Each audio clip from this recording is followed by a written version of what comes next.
été d'une lâcheté innommable, puisque la Belgique perd 10 personnes, 10 paras, le 7 avril dans la journée, et le gouvernement belge a peur des conséquences électorales de la perte de ces 10 hommes et va faire un lobbying important pour retirer les troupes belges qui étaient au sein de la Minuar, et va réussir. Et donc, j'ai toujours dit que nous sommes devant un génocide racialisé. C'est un génocide où on n'a pas voulu que les victimes soient de peau blanche, et on n'a pas voulu qu'il y ait des coupables de peau blanche. Donc on n'a que des coupables de peau noire et que des victimes de peau noire. Mais la vérité, c'est que la non-assistance à peuple en danger est considérable dans ce dossier. On a retiré les troupes, on a fait des démarches au sein des Nations Unies pour arriver à ce résultat-là. Ça, c'est pour l'aspect négatif. Alors, ce qui est terrible dans le dossier, et je reste d'une fidélité totale à ces 10 hommes qui ont perdu la vie, parce que, en fait, dans la manipulation, il faut savoir que techniquement, je ne vais pas rentrer dans tous les détails, mais techniquement, il n'y a que 2 endroits où le tir pouvait avoir lieu, c'est Kanombe ou Masaka. Et Masaka, les experts ont démontré que c'était impossible, mais je ne vais pas rentrer dans ce détail-là, mais en termes théoriques, pour autant qu'il n'y ait pas d'expertise par des grands professionnels, on pouvait dire Masaka. Or, Bagassora, qui est, comme vous le savez, le concepteur du génocide, interrogé à Arusha, a dit quelque chose de très important. Il a dit, mais de Masaka, même là, le FPR ne pouvait pas arriver.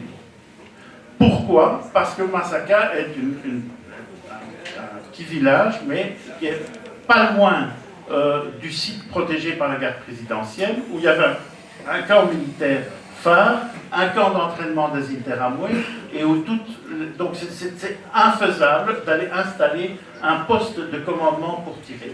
Et donc, Bagassora dit il ne pouvait y avoir que la complicité de Belges pour arriver là. D'où toutes les rumeurs qui ont circulé pour dire que c'est des Belges qui ont été complices de l'attentat. Et c'est pour cela que très très vite en Belgique, on a fait une enquête sur la complicité éventuelle des Belges.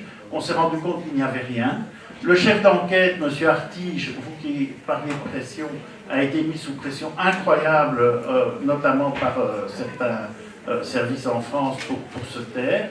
Il est parti d'ailleurs, il est en retraite, sauf erreur de ma part, en Grèce. Il n'a jamais été entendu par M. Bruguière, jamais. C'est incroyable, mais c'est comme ça.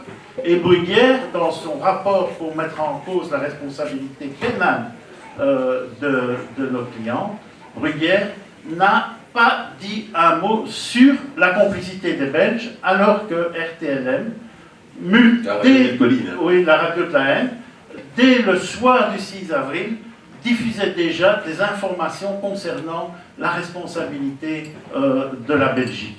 Donc ces 10 hommes-là, qui auraient pu être sauvés, je le dis aussi, qui auraient pu être sauvés, il y a eu plusieurs possibilités de préserver leur vie, ont été les victimes et ensuite les boucs émissaires médiatiques de l'opération d'enfumage qui était déjà en cours le soir du 6 avril. Donc c'est pour ça aussi que il y a beaucoup d'éléments, mais la réalité, c'est que c'est un génocide préparé, bien préparé, que le coup d'État était préparé et que l'attentat contre l'avion touchait un homme faible, Habyarimana était un homme faible qui lâchait sous pression, et que les durs du régime ont voulu l'éliminer